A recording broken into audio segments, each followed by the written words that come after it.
मेरी एक पंजाबी नज़म सरनामा है नानी दे घर।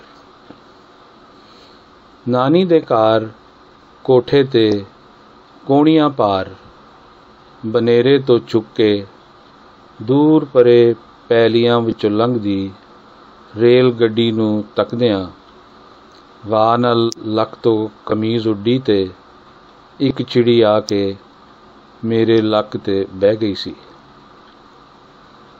नानी दे घर कोठे ते कोहणियां पार, बनेरे तो चुक के दूर परे पैलियां विचों लंघदी रेल गड्डी नूं तकदियां, वाह नाल लक तो कमीज़ उड्डी ते एक चिड़ी आके मेरे लक ते बह गई सी।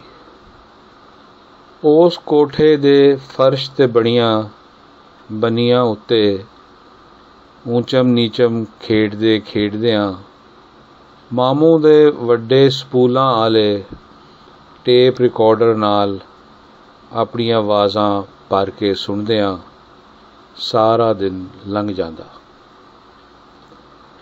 उस कोठे दे फर्श ते बणियां बनियां उत्ते ऊंचम नीचम खेडदे खेडदियां मामू दे वड्डे स्पूलां आले टेप रिकॉर्डर नाल अपणियां आवाज़ां भर के सुणदियां सारा दिन लंघ जांदा। शाम होंदी ते चाह तो बाद मामू गुआंढियां दे मुंडे नूं आवाज़ मार के कहंदे,